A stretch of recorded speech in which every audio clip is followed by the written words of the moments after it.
Hello and welcome to Star Cells and God, the show where we discuss new discoveries taking place at the frontiers of science that have theological and philosophical implications, as well as new discoveries that point to the reality of God's existence. My name's Jeff Zweerink. I'm your host for today, and today we're going to be talking about the Shroud of Turin. But before we get into that discussion, I wanted to encourage you to subscribe to our channel, Reasons to Believe, and follow us on social media at RTB_official so you can be informed of our new videos and other content we produce.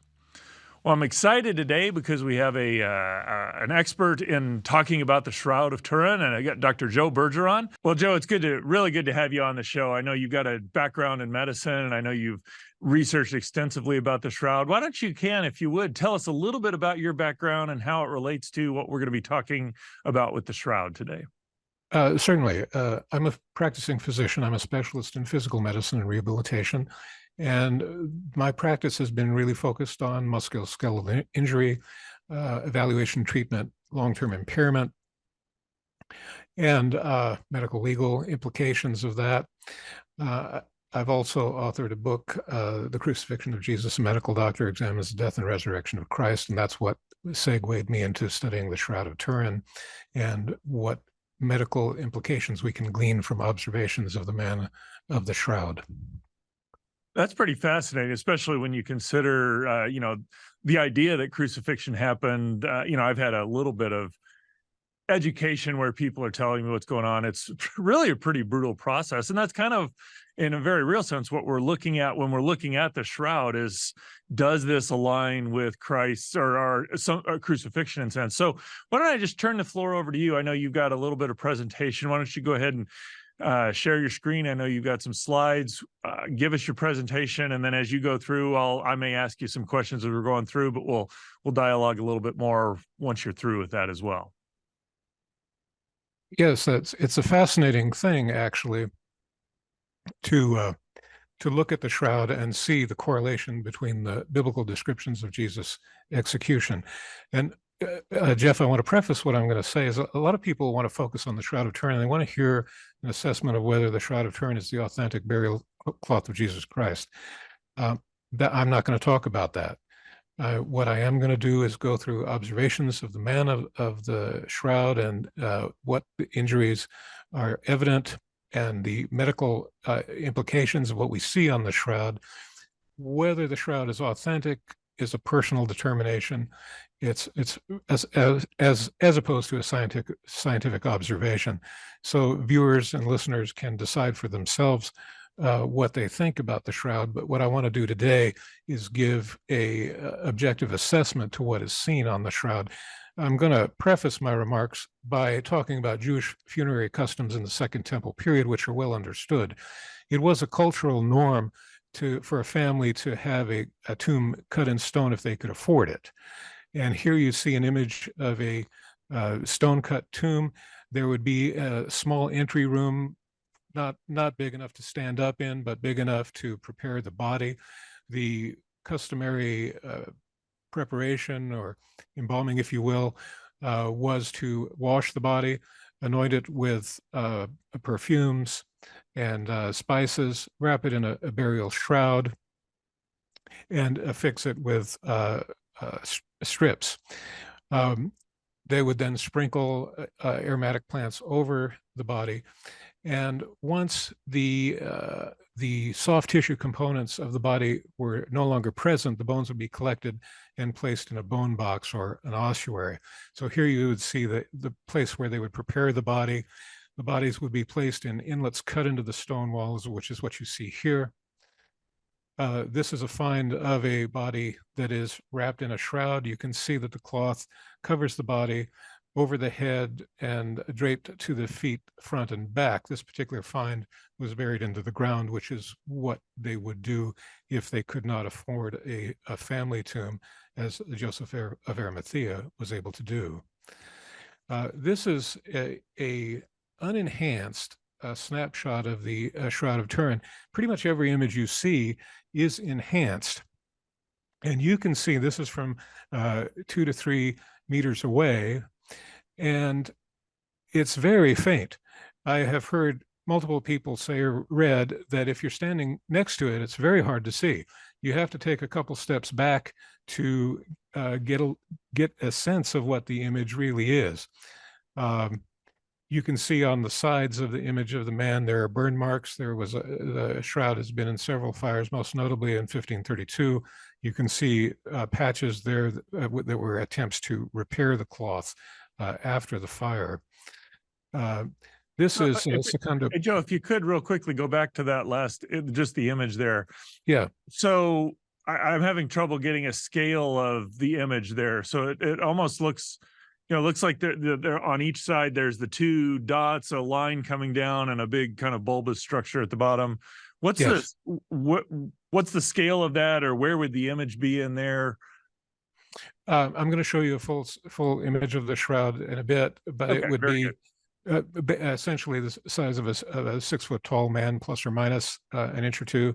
And then what you see, the dark markings are the burn marks. Okay.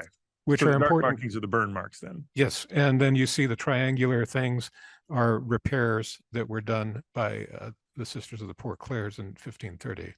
Very good. Okay. That's helpful. Thank you. This is Secondo Pio. He was an amateur photographer. And in those days, when they did photography, they would use glass plates with an emulsion that was light sensitive.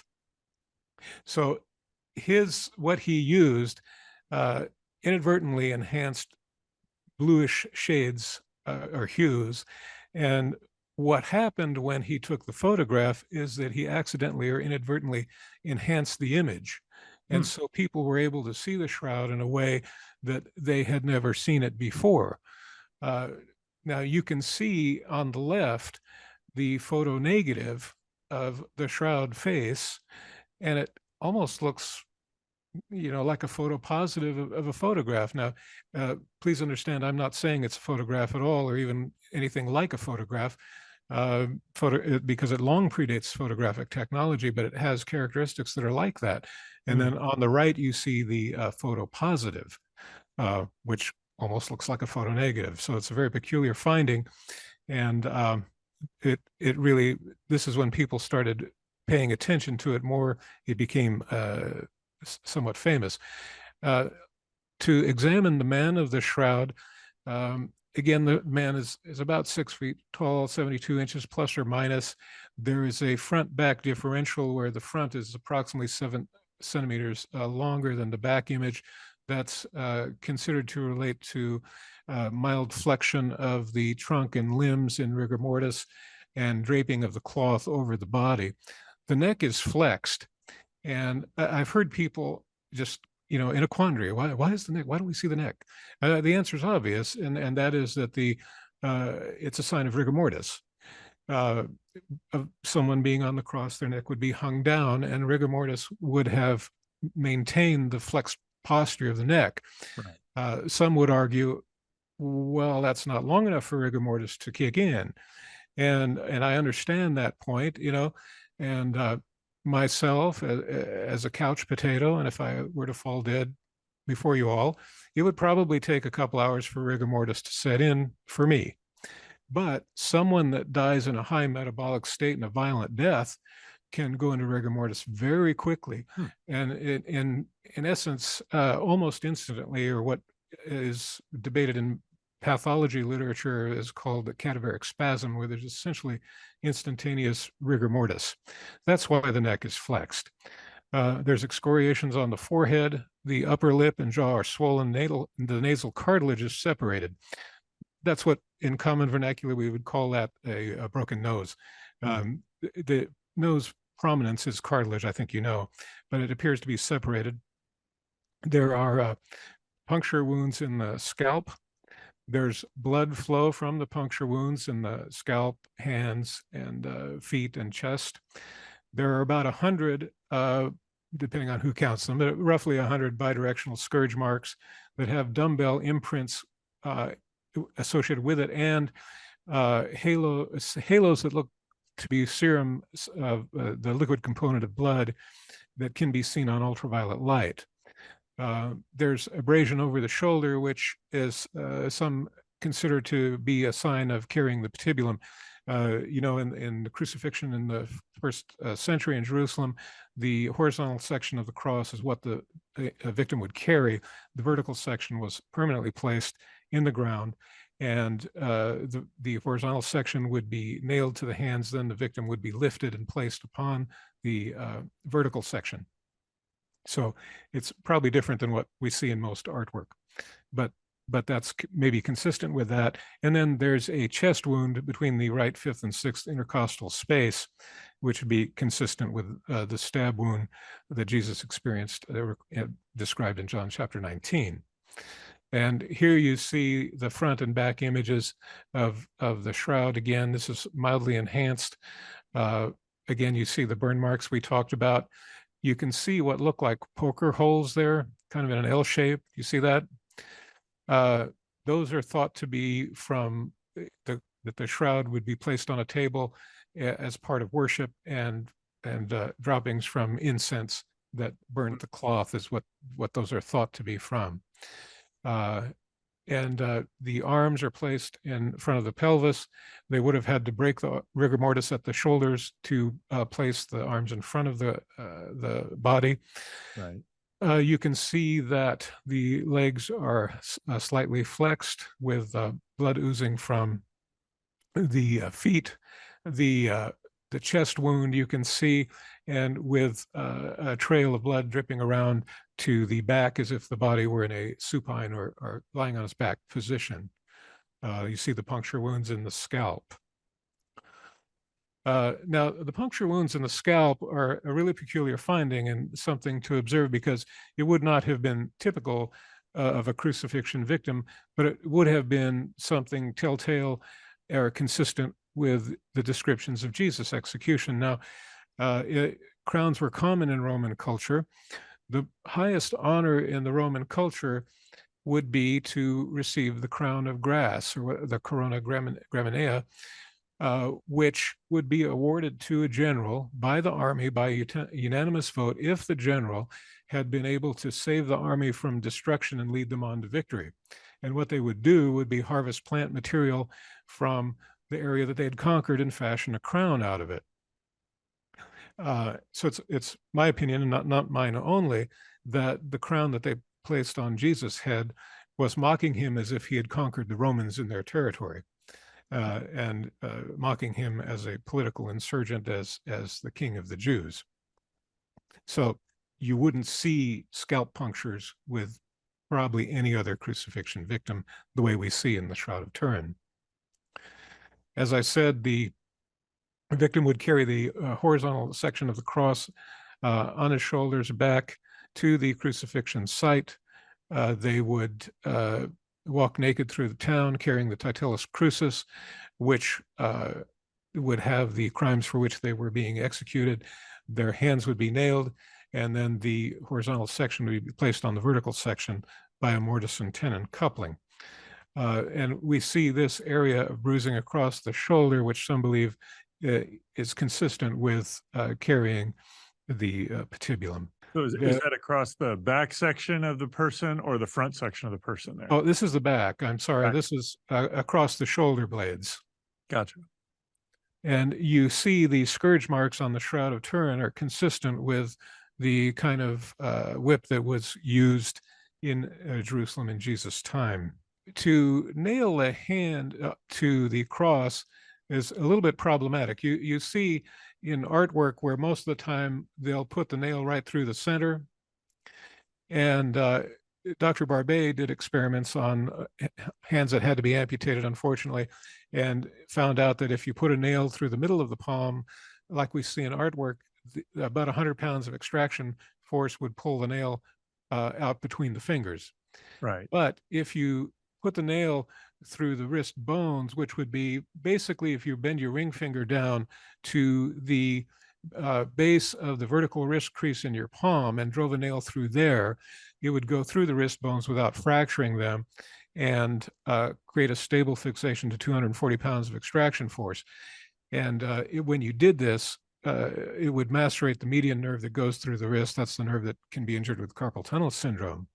And this is an X-ray from Dr. Barbet, who did this on a dozen amputated hands and found was consistent each time. Mhm. Now, here's an image of the hand, and people have been perplexed, or they have debates about, why don't we see the thumb, and try to figure out why we're not seeing the thumb. And the answer is really quite obvious in my view. Um, People have said, well, if you macerate the nerve, you'll cramp the hand, and that's why we don't see the thumb. Well, that of course is true, but once the muscles that control the thumb lose their nerve supply, the thumb will go flaccid. And what you see, even some artwork, you'll see the hand in this position. And this is the position of a hand without the median nerve, where, so that's not the explanation. But I think the explanation is obvious. If you drove a nail through here, as what is demonstrated in Dr. Barbet's examples, that it will tether the thumb, the muscles that, the thumb is very complex. It laterally abducts, palmary abducts, and it rotates across the hand, the adducts. And if you put a nail through there and you tether those muscles, it's going to draw the thumb in. And the thumb will then be fixed in rigor mortis fairly rapidly. And I think that's an easy, obvious explanation of why we don't see the thumbs. So in essence, the thumb would basically be drawn up into the palm of the hand or something like that, and just Yes, not visible on the surface at all. yes. Okay. I think that easily explains why we don't see the thumbs, because people have been in a quandary about why. I think it's fairly obvious or straightforward. Here you see the blood stain in the hand, and Dr. Barbet thought, oh, look, it's bifurcating, and that must mean that Jesus was changing a position on the cross in order to breathe, and he believed that Jesus died by suffocation. And that's a little bit complex talk. I'll just say that's really not supportable. And the cause of Jesus' death was traumatic hemorrhagic shock. But what I want you to see here, and what Dr. Zugby pointed out, is that this blood stain is not consistent with being driven through the hand of a person that was alive, because there would be a much more copious discharge of blood from something like that. This blood stain is consistent with residual bleeding after the body had been wrapped in the shroud, wrapped in the cloth. And so it's not, it doesn't support Dr. Barbet's hypothesis, but really what it is, it's a demonstration of blood oozing from wounds in somebody that died a traumatic death, which can be seen. You also see by the blood stain kind of a halo around the blood. If you can see that, that's evidence of separation of the serum components from the cellular components of blood. So this is showing largely, or that where the location of the puncture wound is down in that wrist area rather than up in the palm of the hand. And also, if I get what you're saying, it's that this wound happened, or the wound happened quite a while ago, so there isn't copious amounts of blood coming out. Well, it's really difficult to say that this is evidence of bleeding from a living person. The vascular system, if it were pressurized by a beating heart, would have a larger discharge of blood. Gotcha. What this is indicative of, as Dr. Zugby pointed out, that it's a low pressure system, that it's consistent with oozing from a wound after the body had died. Gotcha. After the individual had died. There might have been a bunch of blood at one point in time, but whenever the shroud, or whenever this piece of cloth was put on, there just wasn't a lot coming out at that point in time. Yes, it's very clear that the body was washed. That's part of the Jewish funerary customs I said a minute ago. And what you don't see on the shroud is blood all over the place.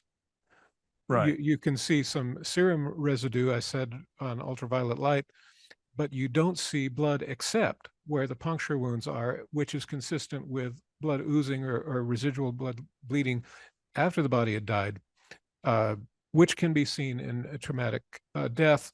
And as I proposed in my book, a traumatic trauma-induced coagulopathy, where the blood can lose its capacity to clot.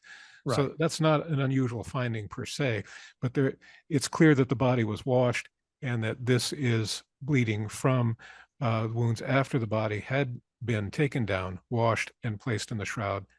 After that, these blood stains appeared or came about. Very good. Um, you can see, in John, I think chapter 19, he says he's redundant. He says, I saw a spear go in, I saw water, and I saw blood come out. And the explanation for that is that fluid around the chest, in the chest wall, would be clear, what's called a pleural effusion, unless there were penetrating trauma. So to impale the chest, one would first encounter fluid around the lungs, which would be clear. Once the heart was ruptured, it would mix with that fluid and have the appearance of blood. So you'd have the appearance of water and blood, which Origen thought was a miraculous sign, but really it's well understood medically. Now, and I would say, just as a point, crucifixion victims were generally left on the cross to be eaten by scavenging animals. There are very few remains that have been found, and there are about 3 that I think are credible, and we'll probably find more as time goes on. But they were, over the hundreds of thousands that probably were crucified over centuries of time, we're just not finding a lot of remains as you might think you would. And that's why we don't. But they were going to release Jesus' body. Now, you understand, Roman military discipline was austere, and if they allowed a convicted felon to escape crucifixion, the crucifixion team was going to die themselves. So this was not a coup de grace. This was an effort to assure that there was no possible way that Jesus could be alive once they released the body, because that would mean their own deaths if that were to happen. So that's why they did this. And then, as I said, you can see the puncture wound in the chest with oozing from there that wraps around to the back. So is that what you're seeing kind of on the left image there to the left side? Yes. Okay. And it's inverted because it's photonegative. Right. It didn't include that.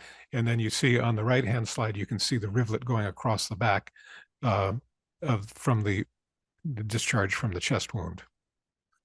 Very good. So, well, that's fascinating. I really appreciate what you brought, just because it gives.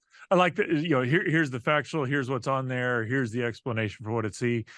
What I find remarkable is just how consistent this image is with Roman crucifixion. Yes. I don't know whether there was any doubt that Romans actually crucified people, but the idea that Jesus was crucified, this would seem to give a lot of support that, yeah, this sort of practice was going on. The biblical description, whether this was ever Jesus' burial cloth or not, independent of that question, that the description given in the account in the Gospels is remarkably accurate for what was going on. Yes, I think it has standalone historical significance, even if you're not a Christian and you don't want to believe anything about Jesus, it still has historical significance. It's well known that crucifixion was widely practiced by the Romans beginning in the 3rd century BC up until 341, when it was eliminated by Constantine. And they had vigorous belief in crucifixion as a deterrent. In the Spartacus rebellion in 70 BC, it was very successful. The Romans dispatched 30,000 soldiers to put down the servile rebellion, and the Romans crucified 6,000 people, 6,000, on the Appian Way, which is a highway that goes from Rome down through the center of Italy. 6,000 people. Wow. So that's that. They believed it was a deterrent. It probably was. They were probably right. So Jesus would have seen people crucified. Huh? Yeah. So you said that there have been a handful of crucified bodies that have been found. I think you said 2 or 3 or something like that, but it's a handful, it sounds like. Yes. Are there any other cloths like this that are around, or is this the only one that we've found that has a shroud cloth that has been from a crucified burial? Not from a crucified burial. There have been rare finds of burial cloths. They're usually very decayed. They're unlike the Shroud of Turin. I mean, what is there any, I'm not going into the chemical analysis or dating or anything. Is there anything that gives an indication of why this one has been so long lived? Was it just found earlier and preserved well, or what? Do you know? Linen is a very stable fabric. If it's kept properly, it will last essentially forever. So if someone had felt the cloth was significant, grabbed it and kept it, it would be, reasonable to think that it would survive to modern times. There are other cloth, Egyptian linen, and it's found with mummies, linen found with the Dead Sea Scrolls that are of equal age. Okay, so in some sense, it's not that unusual to find a cloth that may be thousands of years old, Oh, assuming no, it's been not at fairly all. well taken care of, If, which if you take care of it, it would last indefinitely. so what are your in your assessment, or I mean, people who would say, look at this and say, okay, here's clearly a cloth of someone who was crucified. It lines up remarkably well with that. It's got Yes, wounds in it's the wrists, it's got the wounds in the side, it's got the maybe even a crown of thorns. It just seems very consistent with that. To someone who wants to say, yeah, this is Christ's burial cloth, or even just what do we do? How would you walk away? What's the takeaway for the person who wants to say, hey, I think this points to the truth of Christianity? What would you say, or how would you use this to point to the truth of Christianity? well, as I said at the beginning, there are people that uh, there are people that believe it's the authentic burial cloth of Christ, and there are people that believe it's absolutely not that, and they get really emotional about it, And the bigger point, I think, is that, well, first you asked how do you assess authenticity? I mean, so that's a subjective determination. It's apart from observational studies, which is what I want to stick to, and leave it to the individual to decide. It becomes a matter of faith, I think, or subjective determination at that point for the individual, because the observations are the observations. What you can say is the shroud has been extensively studied. It has not been explained away as a hoax or a fraud, and it bears the marks of a person that was crucified expressly the way that the biblical descriptions describe Jesus' crucifixion, in a way that would not be true with probably anybody else, or very few people. As I said, it would be unusual for the remains to be released for burial anyway, but Mhm. it's happened.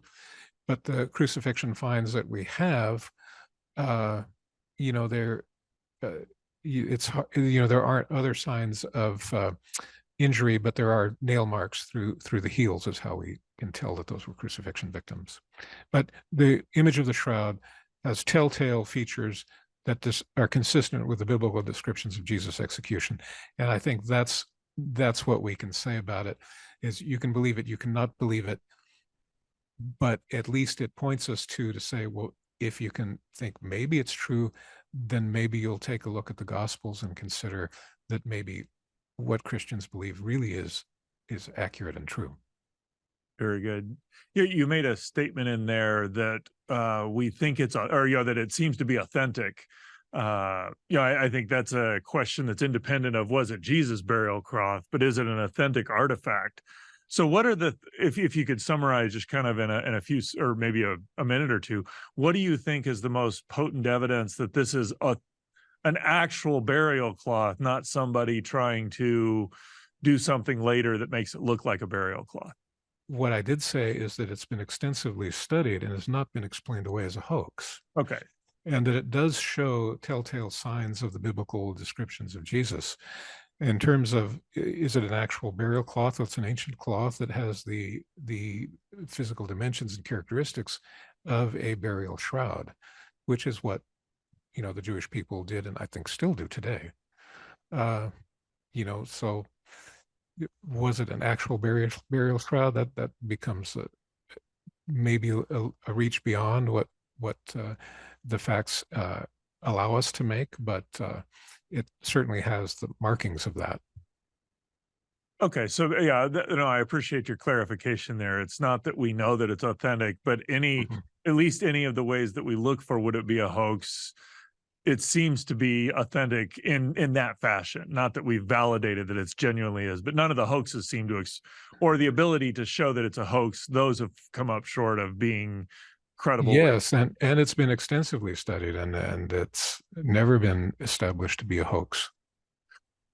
What are some of the things that people have looked at that said, "Oh, maybe this is a hoax," that would get it there? Just kind of trying to for people who would look at this and say, "I just kind of want to understand what people have said and what are going to people respond against to claim that that it is a hoax." What are some of the arguments they've used to contend that it is a hoax or that is a Oh, you know, I don't know.